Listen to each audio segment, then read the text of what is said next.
네, 안녕하십니까. 예, 사실은 3월 달에 3월 둘째쯤 됐었나요? 3월 넷째 주 정도에 이제 설교를 맡을 수 있겠냐고 목사님께 말씀하셔서 그때 첫 번째는 제가 거절했었습니다. 설교한다면 너무 부담스럽고 그 설교 준비할 때 내 삶이 얼마나 이렇게 말씀과 일치하게 또 가깝게 이렇게 살고 있느냐, 그런 것들이 많이 부담이 돼요. 특히 집에서 가장 가까운 사람들이 어떤 행동을 말을 할 때 당신 다음 주에 설교할 사람이 그런 말 해도 되겠어? 그렇게 바로 공격으로 이렇게 치고 들어옵니다. 그래서 제가 말을 뚝 하고 할 말이 없게 돼요. 그래서 이제 그러다가 지난주에 우리 박정호 선교사님이 말씀을 전하셨는데, 그 전하시고 나서 우리 목자들 모였을 때 목사님도 다시 한번 또 이번 주에 오늘 그 설교를 할 수 있겠냐고 딱 물으실 때 이번에도 거절하면 이건 하나님께서 또 저에게 또 그런 기회를 주시는 또 음성일까 하고 그런 이제 고민 중에 말을 거절할까 말까 이렇게 생각을 하다가 네 하고 이번 주는 제가 설교를 이렇게 하기로 했습니다. 그러면서 2주 동안 시간이 지났는데요, 말씀 준비 못하고 있을 때도 하고 있을 때도 부담이 있는 건 똑같더라고요. 하지만 이제 하나님 말씀을 이렇게 준비하면서 저에게 또 많은 은혜가 됐고 도전이 됐습니다. 그 말씀을, 도전받은 말씀을 함께 나누길 바라겠습니다. 네, 오늘 말씀은 히브리서 11장 23절에서 28절 말씀입니다. 그 핵심 구절인 그 24절부터 26절 말씀을 같이 한번 다시 읽겠습니다. 합독하겠습니다.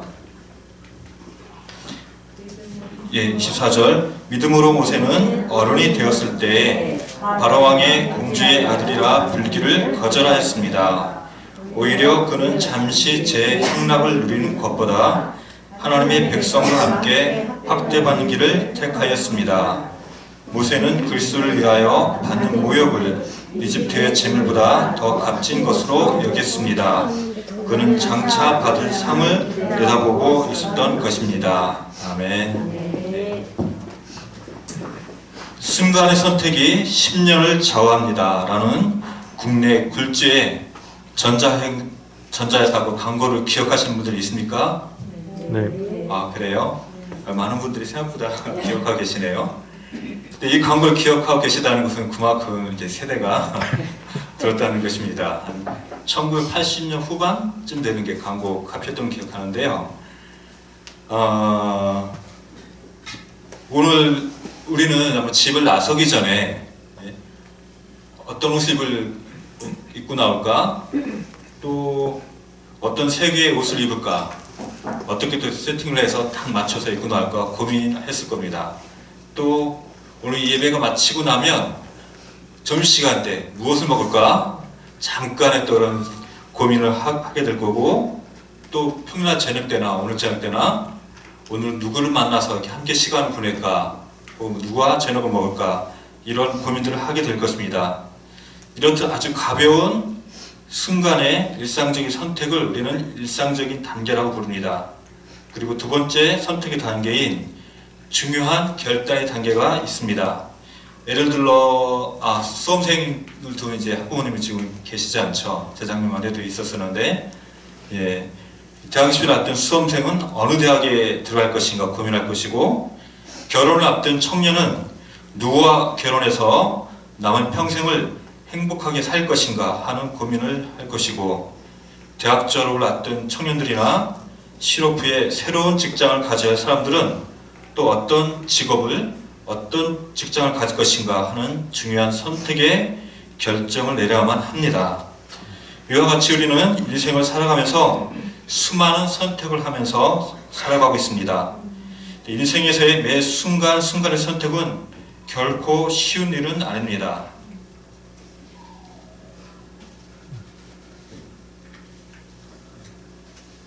한 전자제품을 선택하는 것도 10년 정도의 만족도를 좌우할 수 있습니다. 하지만 믿음에 대한 선택은 영혼을 결정하게 되는 매우 중차대한 것입니다. 그것이 우리의 생명을 영원하게 영원히 결정하게 만듭니다. 오늘 우리는 히브리서 본문 말씀을 통해서 믿음의 장인 히브리서 11장 말씀 중에 선지자 모세의 삶을 통해 어떻게 사는 것이 하나님이 기뻐하시고 우리의 영원한 삶을 결정해버리는 믿음의 선택인지를 배워보도록 하겠습니다. 아멘. 첫 번째로 참된 믿음의 삶은 마땅히 거절할 줄 아는 것입니다. 24절 읽겠습니다.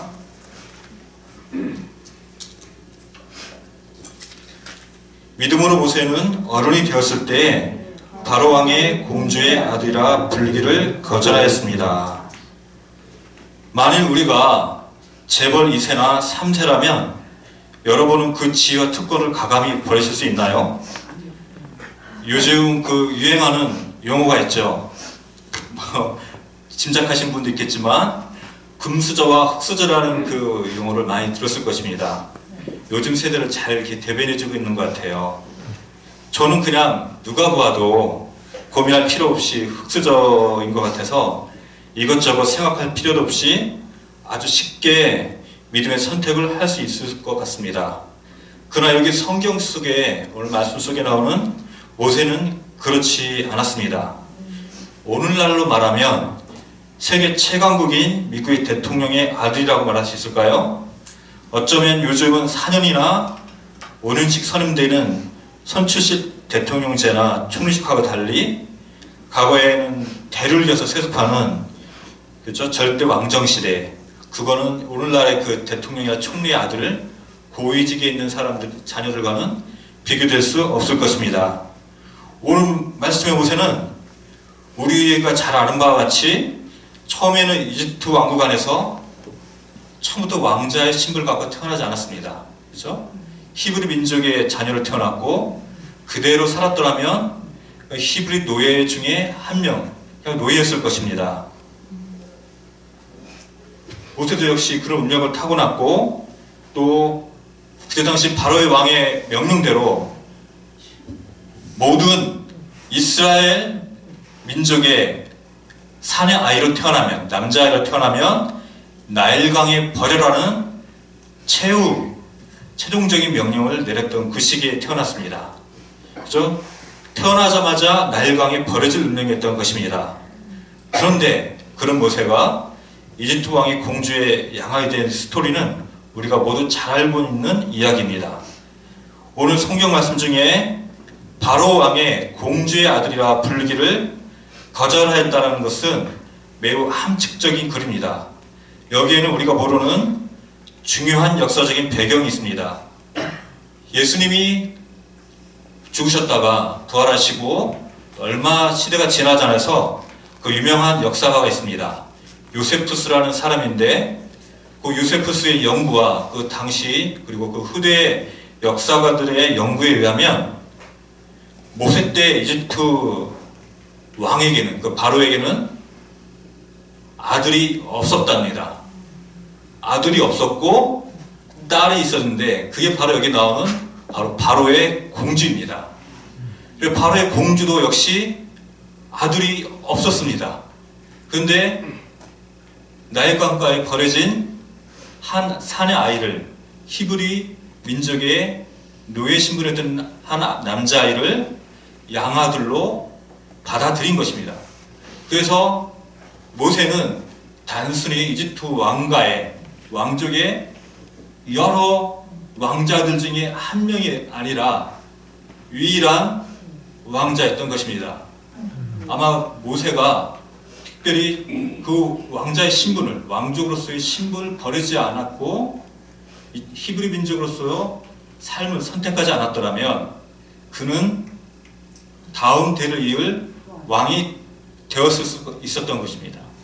특별한 이변이 없는 한. 그죠? 여기 보면 잠깐 나오는 말씀 중에 어떻게 우리가 여기 병인구절인 출애굽기 1장에 그 보면 이제 그 사건이 있죠.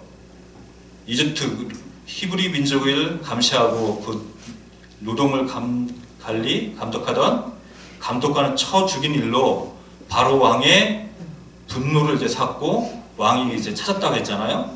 근데 여기 히브리서 말씀해 보니까 그것도 물론 바로 왕의 분노를 살 수 있었던 일이었지만 모세가 이집트 왕자의 신분을 버리고 도망하여 광야로 도망했던 것이 더 큰 바로 왕의 분노를 샀다는 것을 여기 암시적으로 우리가 생각해 볼 수 있습니다.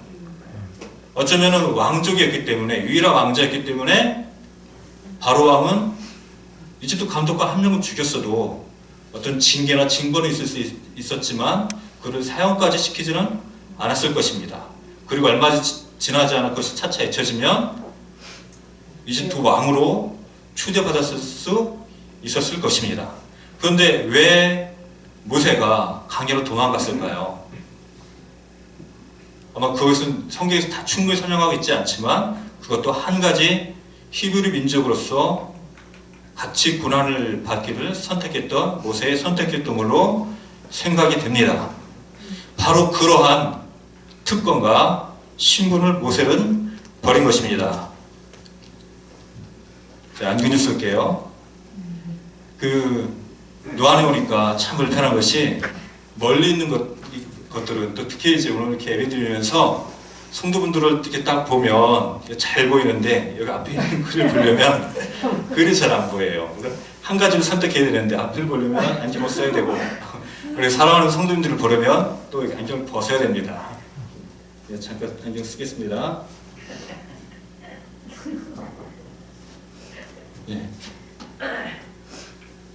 예. 모세가 히브리 민족으로서의 정체성을 선택하지 않고 이집트 왕족으로서의 삶을 살았더라면 어쩌면 그는 큰 어려움 없이 이집트 왕이 될 수도 있었을 것입니다. 세계 최강국이요 세계 최고의 문명을 지닌 국가의 최고 통치자가 될 수 있었습니다. 이런 모세가 오늘 말씀처럼 공주의 아들이라 칭함을 받기를 거절했다는 것은 자신이 가질 수 있는 왕족으로서의 특권, 그 세계 최고의 교육, 학문과 문물을 배울 수 있는 기회, 이집트 왕국에서 누릴 수 있는 온갖 부귀 영화와 특권을 가감히 거절한 것입니다. 자, 저는 실제로 우리 교회 주변에서 모세와 같은 하나님 나라를 위한 선택을 결정한 분들을 예를 들어 보고 싶습니다. 제가 이 말씀과 제일 잘 맞는 그런 외화들을 찾아보려고 막 이렇게 검색도 하고 찾아봤는데요. 마땅히 딱 맞는 그런 외화를 좀 찾기 힘들더라고요. 그러다가 생각하는 것이 아마 우리 목사님의 제자이기도 한 이재철 선교사님 그리고 박정원 선교사님을 떠올렸습니다. 아마 이분들은 아마 잘 알고 있겠지만 이재철 선교사님이 그 서울대 똑같이 우리 목사님과 같이 서울대 전자학과인가요? 연대. 연대. 죄송합니다. 연대 전자학과 우리가 말하는 서울의 스카이에 들어가는 그런 대학교인데 거기서 충분히 좋은 대학을 나와서 또 좋은 직장 생활을 할 수 있고 넉넉한 연봉에 편안한 삶을 남들이 그래도 어느 정도 우러러볼 수 있는 그런 삶을 살 수 있었을 텐데 필리핀 나라에 가서 그것도 말도 안 통하고 또 이렇게 제대로 섬에 들어갈 때마다 온갖 불편함과 그렇죠? 더위와 또 모기라든지 이런 불편함을 감수하고 그 새로운 글 또 그렸기 때문에 성경을 그 부족 언어로 번역하는 또 녹음하는 일을 하는 것을 보면서 참 쉽지 않을 텐데 그 승사님 부부께서 그런 사역을 하는 걸 보고 참 하나님 나라를 위한 그 헌신이 너무나 보기에 모험이 되고 우러러볼 수밖에 없는 삶이구나 이렇게 감동받을 수밖에 없었습니다. 또 목사님의 또 한 제자인 박정원 선교사님을 보아도 2주 전에 우리 앞에서 이렇게 말씀을 전해주셨죠. 그분도 연대 화공학과 전공을 하셨고 또 박사학위까지 받아서 좋은 가정으로 코스로 이렇게 취업도 하고 갈 수 있었었는데 중국의 선교사로 중국 당시만 해도 좀 많이 불편했을 것 같아요. 연변에 가서 연변 가기대 교수 생활을 하고 거기서 학생들에게 또 암암리에 이렇게 또 복음을 전하고 가르치고 또 얼마 전에 또 몇 년 전에 추방된 한국 돌아왔지만 가진 것이 너무 없어요. 직장생활 오래 했다면은 뭐 번듯한 아파트라든지 자동차라든지 갖고 있었을 텐데 이렇게 우리 영어도서관에 와서 아이들 가르치고 또 서울에서도 집에 가까운 서울에서도 그런 곳에 가서 가르치고 그런 생활을 몇 년 동안 하시는 거 봤을 때 아 정말 그 더 좋은 세상으로 말하면 더 편하고 좋은 그런 삶을 선택하실 수 있었을 텐데 한국에 들어와서 집 한 채 없고 또 번듯한 직장 하나 없고 하지만 하나님께서 국민대 아파트를 통해서 집을 해결해 주셨고 또 뭐 연봉은 많지 않지만 그 적은 생활비로도 이렇게 생활하심을 봤는데 또 얼마 전에 몇 달밖에 안 됐죠? 그 선교사님 말씀대로 그 모교의 연세대에서 학공학 그 분야에 대해서 강의를 할 수 있는 이제 교수님이 되셨다고. 물론 이제 대면으로 해서 강의실에서 강의하는 건 아니지만 온라인상으로 이렇게 강의를 하게 됐다는 걸 보면서 하나님께서 하나님을 섬기고 충성하고 헌신한 사람들에게 정말 그 사람의 삶을 또 가정을 장래를 책임져 주시는구나 하는 것을 보았습니다. 우리는 가까운 곳에서 우리의 작은 영웅들을 보면서 우리 그분들보다 본받을 수밖에 없고 감동받을 수밖에 없었던 것을 우리가 볼 수 있습니다. 근데 우리도 사실 모세와 같이 혹은 이 두 분들과 같이 뭐 더 화려하거나 내놓을 수 있는 것은 없지만 아마 하나님께서 이런 상태에서라도 내세울 것 없는 우리지만 하나님 위에 마땅히 거절할 것을 거절하고 또 버릴 것을 버리고 하나님의 기꺼이 선택한 그 믿음의 삶을 사는 우리에게 하나님께서 더 나은 보상을 세워주실 거라 믿습니다. 또 두 번째로 참된 믿음의 삶은 마땅히 선택해야 할 것을 선택하는 것입니다. 25절 말씀 보겠습니다. 네, 같이 읽겠습니다. 오히려 그는 잠시 제 향락을 누리는 것보다 하나님의 백성과 함께 학대받는 길을 택하였습니다. 아멘. 예. 모세는 이 땅에서 누리는 편리함과 온갖 특권을 잠시 잠깐이라고 보았습니다. 그리고 모세는 왜 동적인 하나님 백성과 함께 고난과 학대받는 것을 선택할 수 있었을까요? 그 첫 번째 이유는 애굽의 왕자란 신분보다 하나님 나라의 영원한 하나님 나라를 더 가치 있게 보았기 때문입니다. 어떻게 그렇게 할 수 있었을까요? 그것은 하나님의 자녀로서 하나님의 백성과 함께 사는 것이 이 세상 무엇과도 비교할 수 없는 더 나은 가치라고 보았기 때문이었습니다. 예. 우리 중에도 보면 세상 친구들과 만나면 더 잘 나갈 수 있고 또 그런 지체가 있을 줄 압니다. 또 세상 친구들과 만나면 더 재미있고 또 어떤 사람과 만나기 나름 또 한 자리 얻을 수 있는 기회도 올 수도 있을 것입니다. 그렇지만 여기에 앉아 계신 우리 꿈사랑교회 성도들은 세상의 즐거움과 또 편리함보다 우리를 위하여 십자가에서 자기 생명을 내어주신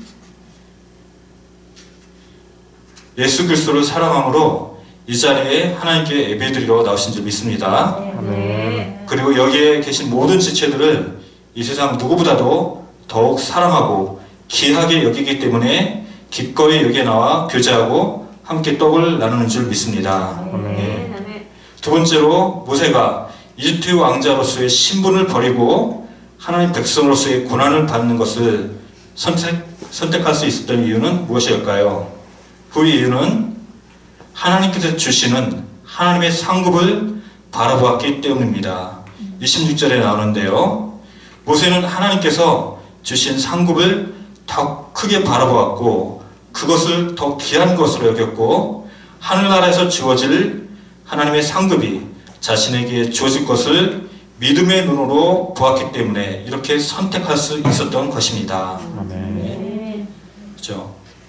아마 우리 예를 들었던 이재철 선교사님이나 박정원 선교사님도 마찬가지겠지만 이 세상에서 우리가 받고 누릴 수 있는 것들은 그것이 아무리 큰 부와 명예와 권력이라도 정말 잠시 잠깐입니다. 여기 성경 속에 나오는 모세가 그랬고요. 그것을 이미 얻지는 못했지만 앞으로 얻을 수 있었던 두 분 선교사님도 좀 하나님의 나라의 비전을 더 가치 있게 보았기 때문에 그런 선택을 할 수 있었습니다. 그래서 우리 중에 아마 천국을 가본 사람 혹시 있나요? 없죠. 아무도 없을 것입니다. 천국은 우리 눈에 보이지 않습니다. 천국은 우리 눈에 보이지 않지만 그 천국의 소망을 두는 것은 오직 믿음으로 가능하다고 성경 말씀 우리에게 분명히 말하고 있습니다. 아멘. 예, 히브리서 11장 1절 말씀을 같이 읽겠습니다. 예, 바로 앞에 나오기 때문에 같은 장인데 쉽죠? 예, 같이 읽겠습니다. 믿음은 바라는 것들의 확신이요 보이지 않는 것들의 증거입니다. 아멘. 오늘 어떻게 보면 이제 오늘 본문 구절은 아니지만 11장 믿음의 장 처음 나오는 말씀인데 이 말씀으로 맺으려고 합니다. 자, 믿음은 개역 개정판으로요. 믿음은 바라는 것들의 실상이요 보이지 않는 것들의 증거니 이렇게 말씀하고 있습니다. 정말 그렇습니다. 하나님께서 주신 것은 이 땅에서 잠깐 있는 것이 아니고 영원한 것이고 눈으로 지금 실체로 보지 못하는 것이지만 우리가 믿음으로 바라봤을 때 장철이가 하나님 나라를 갔을 때 정말 영원히 누릴 것이고 또 우리가 생각지 못한 또 상상조차 못한 것보다 더 큰 상급을 우리에게 주실 것입니다. 아멘. 하나님의 은혜로 그리스도의 피로 구원받은 하나님의 가족인 꿈사랑교회 성도들에게 한마음 한뜻이 되어 함께 기쁨을 나누고 함께 고통을 나누고 함께 짐을 나눠지는 꿈사랑 공동체를 사랑하고 아끼는 우리에게 하나님께서 영원한 천국에서 가장 큰 상급으로 보상할 것이라 믿습니다. 아멘. 그리고 그 길을 끝까지 걷기 위해 함께 격려하며 주님과 즐겁게 동행하는 꿈사랑교회 성도가 되기를 바랍니다. 아멘. 네, 기도하겠습니다. 하나님 아버지 감사합니다. 오늘 히브리서 말씀을 통해서 또 모세의 삶을 통해서 우리가 어떤 것을 버리고 거절하고 또 어떤 것을 마땅히 선택해야 될지를 배웠습니다. 아멘. 믿음의 선택은 정말 우리 예수 그리스도께서 모범 보여줬던 것처럼 우리의 특권과 우리가 이 세상에 누릴 수 있는 온갖 향락이나 즐거움을 버리고 하나님 나라를 위해서 하나님 나라의 비전을 위해서 우리가 그것을 기꺼이 선택하는 것이라고 배웠습니다. 아멘. 우리가 앞으로 계속 세상을 살아갈 동안에 하나님 아버지 우리가 더 잠깐에 더 많이 얻을 수 있고 또 좀 더 누릴 수 있고 있는 것들이 분명히 있으리라 생각됩니다. 하지만 그것을 선택하는 것이 아니라 우리가 하나님 나라와 또 우리 꿈사랑교회와 또 복음 전파를 위해서 복음 전도를 위해서 오히려 하나님 나라의 것을 그의 나라와 그의 의를 구할 수 있는 저희가 되도록 도와주십시오. 아멘. 마땅히 하나님을 위한 선택을 할 수 있는 우리 꿈사랑교회 성도가 될 수 있도록 주님 인도해 주십시오. 아멘. 오늘 함께 해주셔서 감사드리며 우리 주님 예수 그리스도 이름으로 기도드렸습니다. 아멘.